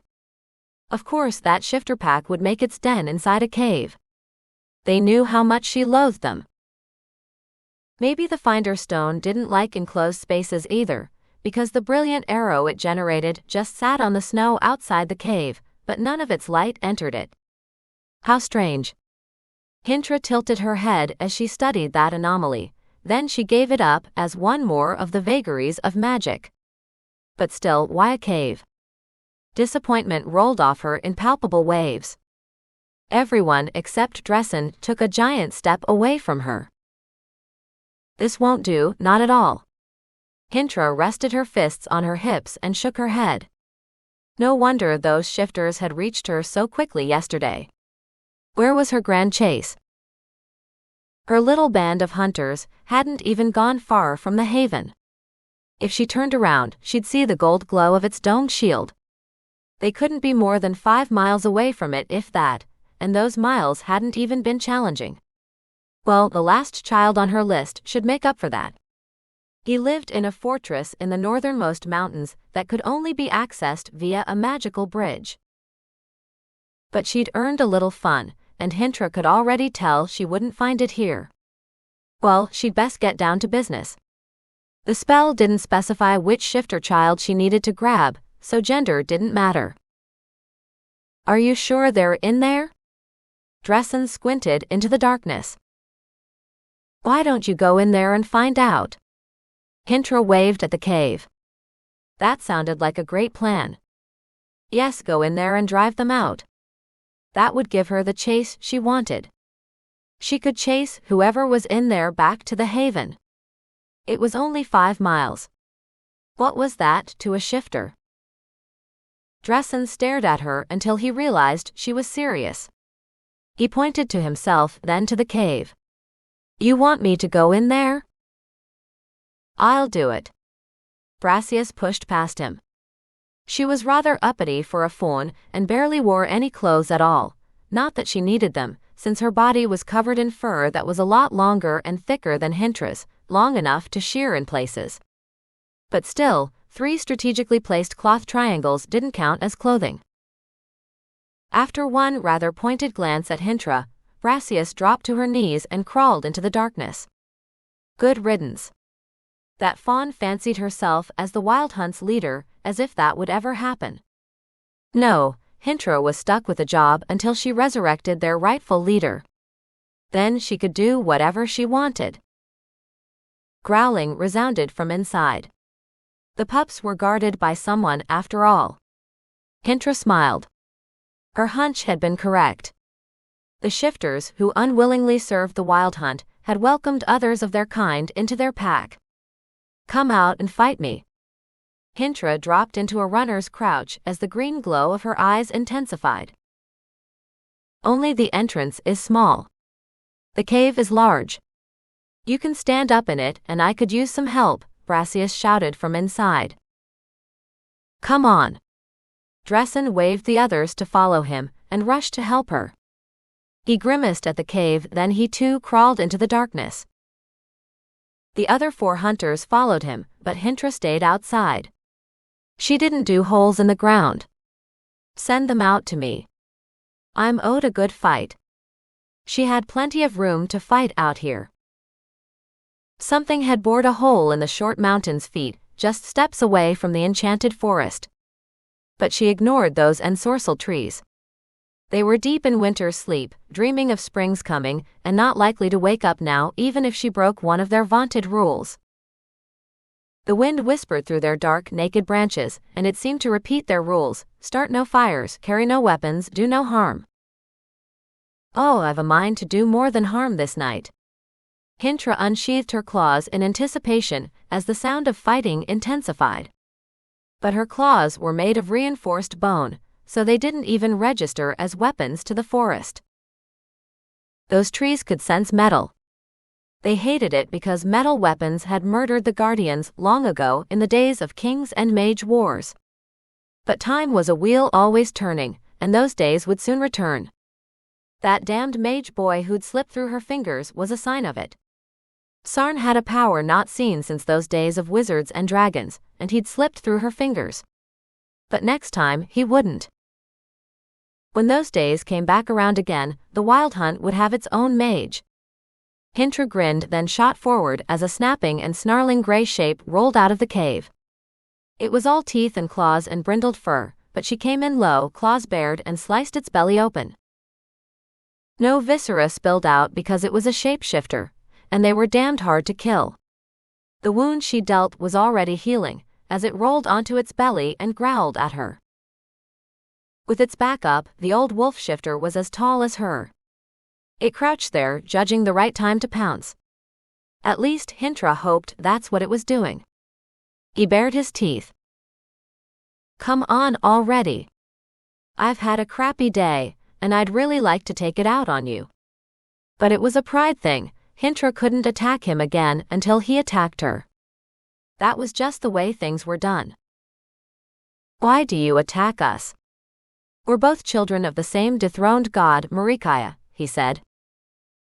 Though his speech was a little garbled by his muzzle, Hintra had no trouble understanding him, and much as she hated to admit it, he had a point. But she had a child to fetch, a spell to somehow activate, and a leader to resurrect, so she raised her clawed hands. Her powers were taken on 2 separate occasions, so she doesn't matter, nor does any connection I may or may not have to her. In that case, Hintra could dispense with the proprieties and get down to what she really wanted. Hintra rushed him before he could say anything else, and he rose onto his hind legs, and his musculature shifted from lupine to ursine. Ah, so he was a true Marikai. They could take 3 forms, but those forms varied from clan to clan. What was his 3rd form?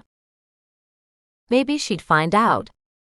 Hintra slashed his belly open while he was still mid-shift, but it sealed up again as he swatted at her with dinner plate-sized paws. One struck her shoulder, momentarily numbing it, as Hintra kicked his hind leg out from under him. His other paw caught her side as he toppled, gashing it open. But the wound tingled, signaling it had started healing after she received it. Hintra jumped on his chest, claws out to rend, but he got his paws up in time to shove her away. She landed in the snow and popped back up to her feet as another gray shape raced out of the cave. This one was smaller. Was it a shapeshifter pup? She had no idea. Babies of any species were outside of her ken and would have stayed that way if not for this damned spell. But considering what it purported to do, it was no wonder it required the very young who had many, many years ahead of them. Hintra could go after that smaller creature, or keep fighting the wolf-bear shifter, who was rising to defend that little one. Not a hard decision after all. She'd come for a hunt. "Boo," Hintra said in the small shifter's direction, and it bolted. It couldn't be more than knee-high on her, and it was so frightened, it would leave plenty of tracks to follow. Of course, it wouldn't get far before it tired. She'd get her chase after all. Hintra circled the bear shifter. He watched her out of the corner of his green glowing eyes, gauging her intent. She gestured to where the little shifter had stood, tail twitching, for that moment before she'd frightened it off. But her back was to the cave. Hintra didn't see the wolf slinking toward her, nor hear it until it pounced. It struck her back and knocked her down. As she fell, she saw the bear shifter drop to all fours, and its body melted into a sleek wolf's, right before it raced into the darkness after that shifter pup. Good. Now, she had two creatures to chase. But first, Hintra exploded into a push-up, balanced on one arm and stabbed her claws into the snarling wolf on her back. While he was momentarily stunned, she flung him off her. He slid off her claws and sailed away into the darkness. Hintra gave the cave one last glance. Grunts had mixed with growls. Her people were still fighting the shifters inside. Let them. She had two shifters to hunt down, but she only needed one of them. A wolf howled in the distance, and the one she'd thrown answered him. Then she heard his paws on the snow. He was running to the other shifter. Good. That made 3 shifters for her to chase. Hintra could have fetched her mount, but she didn't. She raced into the darkness, loping along as swiftly and silently as the deer she partly resembled, with her claws bared. This was the way it was always supposed to be, and Hintra reveled in the hunt. Chapter 7. Wolfman stopped an arm's length away. Robin stiffened her spine and stood her ground. She was in the right here, and he wasn't. But that might not save her. Wolfman glared at her for a long, tense moment, then he finally collected his mate. He cradled her body in his arms, but he didn't say anything. Maybe he couldn't. There was a feral look in his eyes that wasn't human. Robin fought the fear clenching her gut. This man could kill her if he wanted to, and she wasn't sure she could stop him if he tried. Her neck grew warm again as her necklace heated up and pumped out more green light. If only it would encase her in its soothing glow. I didn't do what she accused me of. Robin pointed to the stunned wolf girl in his arms. Already, that woman was coming around. If who I suspect is responsible, then we're chasing the same people. You should think about joining me, instead of hindering me. Those last few words fell out of Robin's mouth before she could stop them, but they felt right, just as those wolf people's story felt wrong. Not completely wrong, but changed somehow to paint Robin in a poor light. Wolfman glared at Robin, and the hair rose on the back of her neck. There was gratitude, anger, and so many other emotions boiling just below the surface. Robin felt them as a strange knowing came over her, but even it couldn't parse all his emotions because they passed too quickly through his eyes. The guard stood at his elbow now. "Sir, I think you should come with me." Wolfman clenched his teeth. Anger burned hot and wild in his green eyes. He looked like a father missing his pups. Did the wild hunt take them too? No, his pups hadn't been kidnapped. That was the lie in all this. Robin had no idea where this insight was coming from until she remembered the white thread of power the Queen of all trees had left behind. This felt like her kind of knowing. Was this insight one of her gifts?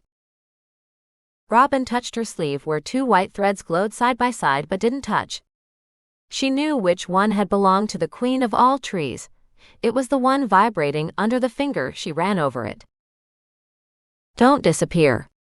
I still need you, Robin whispered, but that thread was already fading away. Damn it, she'd used it for something she could have found out by other means. The thread vanished, but Robin now had some idea about the shape of things. The wild hunt had the wolf people's kids. Could they be holding them hostage? If her hunch was correct, then why were those two trying to stop her? Shouldn't they ally themselves with her? Robin stared after them. Her assumption still didn't feel right. Could the wild hunt have their friends or relatives? That felt like it might be the right answer. If so, then why weren't they teaming up with her? Because Robin was still missing something. And they weren't going to tell her either. That fur-clad couple was set against her for some reason. What had she done to upset them? Robin couldn't think of a single thing. Since she'd left her abusive husband around 4 months ago, she'd stayed in the enchanted forest and traveled mostly by night to avoid being seen. She didn't know if he was looking for her, but she'd been careful. All that vigilance hadn't been enough to save her daughter from the wild hunt, a pack of supernatural predators Robin hadn't known was targeting them. But that had nothing to do with these people and their harassment. They didn't seem human. Maybe they weren't. Those aren't wolves, Strella had insisted every time those wolves had appeared. Perhaps Strella had been right about that. If so, then these two were shifters. The man Robin had mentally dubbed Wolfman might be the alpha she'd freed earlier, and he was getting away again. Damn it. Wolfman walked past the open-mouthed Ranaspara and exited the cave with the guard hot on his heels. He's getting away. Stop him. He knows where my daughter is. Robin had taken too long to work that out due to lack of proper rest and food. But she was certain that Wolfman knew. Robin started to follow, then her knees buckled, and she sat down hard on the ground. The cave and all its piles of stuff revolved around her until it blurred into lines of muted colors. Behind a haphazard tower of crates to her left, a green light flashed for a moment, and Robin smiled.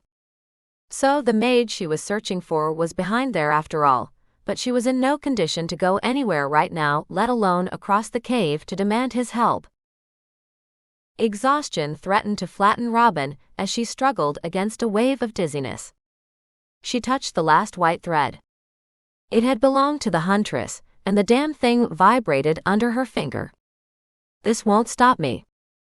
I'm coming after you after I pass out for a while. Because that was imminent. Robin couldn't keep her eyes open. A gray veil descended over her sight as she fingered the last white thread around her wrist. Sleep was coming for her whether she wanted it to or not, and she had no way to hold it off any longer as the adrenaline of the last few hours dumped from her system. That last white thread sank into her wrist as Robin lit up like the sun. The light burned away the exhaustion, but this was only a temporary reprieve. Still, she'd take it and make the most of it. Hopefully, that intense light had only been visible to her. Robin didn't want to be branded as a magicer, because that label could get her killed. Out in the tunnel, Robin heard flesh-tearing and pained yips interspersed with growls, then the drumming of many feet. So they were shifters after all, she said as she sat up. Her stomach growled as the scent of a simmering stew reached her nose, and that decided her. Where there were rangers, there was food. Always. She should eat now while she had a chance. There was no telling when she'd have time to later. Robin didn't trust her newfound strength enough to stand, considering its source, so she crawled to that beautiful cauldron. It was tucked away in an alcove on the right side of the cave, close to the entrance. A brick of glowing red Lumiere crystal longer than her foot kept it bubbling away, and a spoon dangled from a cord some helpful soul had tied to one of the cauldron's handles. There were bowls 2 in 2 stacks, one for dirty dishes and one for the sparkling clean ones that Robin reached a shaking hand out to grab. "Here, let me do that while you tell me what the hell just happened." Ranispara batted Robin's hand away from the spoon. "I think I passed out for a moment there, so I missed most of the commotion." Now Robin was awake and hungry for more than food. "You missed quite a lot. Here, eat this and I'll fill you in.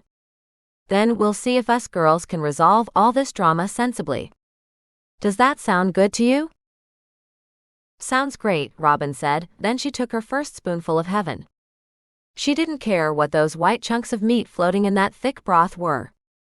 The stew was hot and so welcome in her empty stomach, she could have cried for the sudden relief from hunger. "Okay, then I'll start. This is what I saw, as incredible as it sounds, and it's the truth. Those 2 people went furry, and I mean full-on furry with claws and teeth, and they just lit out of here like their tails were on fire." "Did you see where they went?" Ranispara nodded as she studied Robin, but she didn't say which direction. No, she wanted some information first, and probably some proof that Robin wasn't about to sprout fur and claws and turn into a feral animal. That man and woman had turned into animals, right? Or had Robin misheard? "You're saying they changed into animals? I just want to make sure I'm understanding this right." Robin had been almost certain of that, but it was still a shock when Ranispara nodded. Robin dropped the spoon, and it clattered against her empty bowl. Ranispara took that bowl from her nerveless hands and refilled it. "Here, let me get that. You look like you could use some more." "Thank you." Robin accepted the now full bowl and dug in again. "Did they turn into wolves?" I ask because it looked like they were wearing wolf pelts. Robin closed her eyes and tried to banish from her mind the flattened heads she'd seen attached to those pelts, but she couldn't suppress the shiver that ran through her. Were those 2 people shapeshifters? Or were they skinwalkers? If they were shapeshifters, then they'd worn their own skins. If they were skinwalkers, then they'd stolen the skins they wore after killing the animals that had worn them. Maybe Robin didn't want to know which they were. The bowl shook in her hands until she grasped it more tightly to keep any more of that precious stew from spilling out. Who knew when her next meal would be? Robin also needed to know what animals those 2 people had shifted into. So they were wolves? She spooned some more stew into her mouth while she waited for an answer. "Yes, how did you guess?" Ranispara gave her a suspicious stare. But Robin could be misinterpreting those narrowed eyes and the faint wrinkle that had appeared between Ranispara's manicured brows.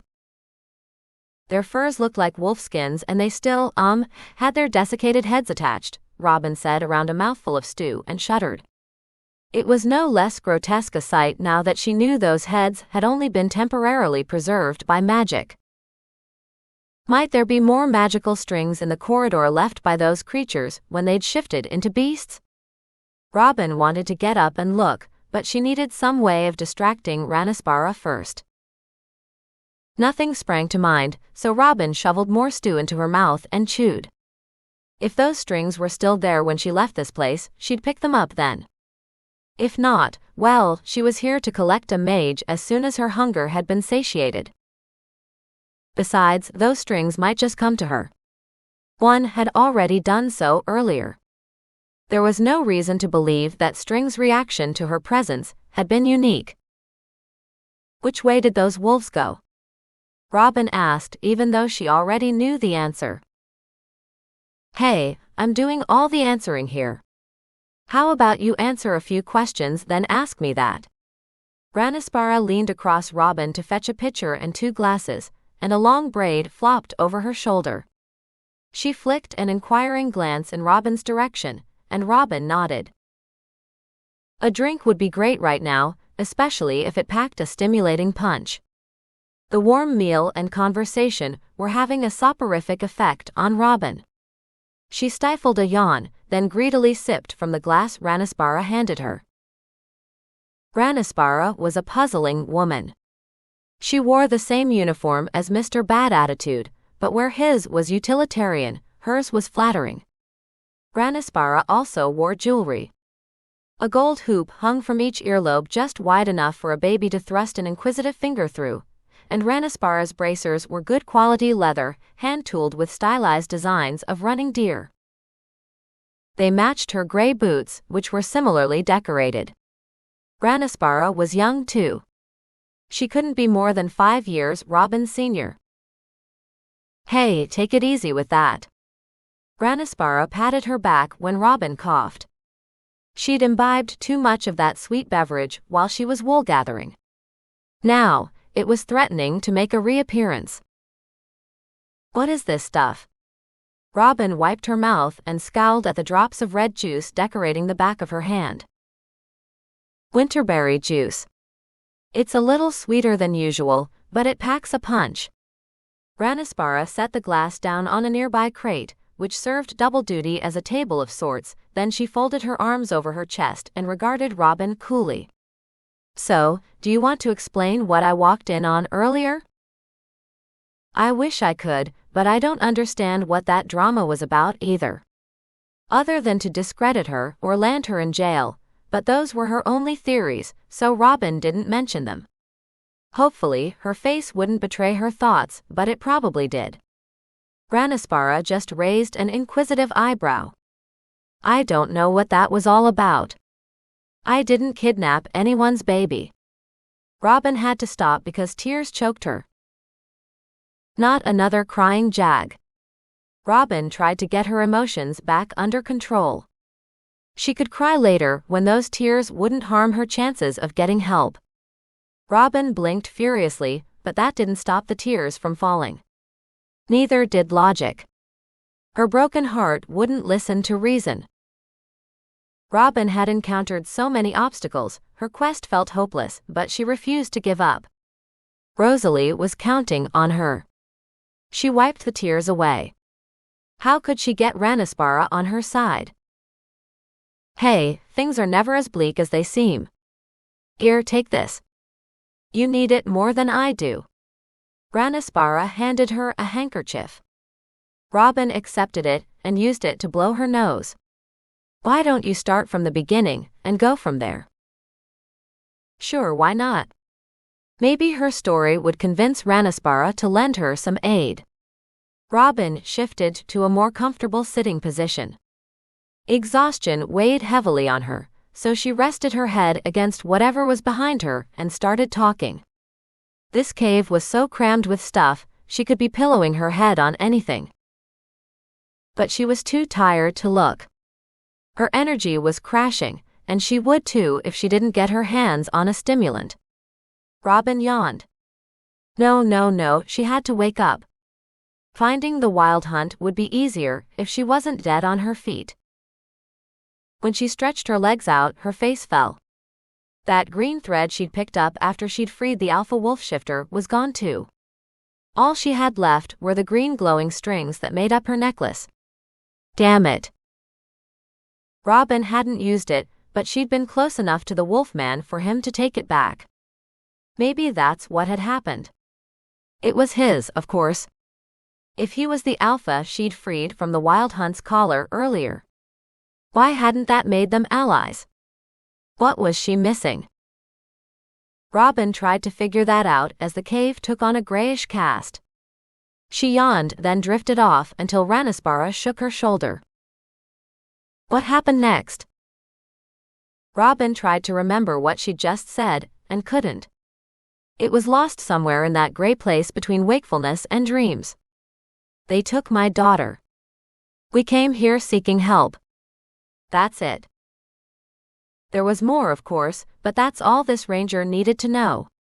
The rest was too bound up with things better left unsaid because magic was illegal. Ranispara didn't believe that was it either.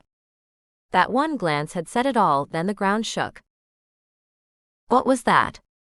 Robin scanned what she could see of the cave from her spot on the floor, which wasn't much except a bunch of shadowed lumps. Well, she'd asked for a direction, she just hadn't thought she'd get one so soon. An earthquake. Ranispara grimaced and her hands tightened into fists, then she shook them out. Do you get many earthquakes here? No. Ranispara pushed to a stand as another quake rocked the cave. Stay here. You'll be safe enough. Where are you going? Robin rose as well. This might be her best shot at checking the tunnel for any magical residue left behind by those shifters. If that's what those threads were, and the more Robin thought about it, the more certain she was that that's what they were. To check something. I'll be right back, Ranispara said as she turned her tense back on Robin. The Ranger's worry was palpable. Ranispara knew something about these quakes, but wasn't willing to share it. Fine, she could keep that secret. What about my daughter? Robin's hands fisted at her sides when Ranispara didn't answer. That Ranger just fled the cave at a dead run. What do you know that I don't? But Ranispara was gone. Robin could follow her and find out what the hell that was about, or she could test her hunch. Only one option might help her save her daughter. Robin shook out her fists and headed for the tunnel to see if those shifters left behind something she could use.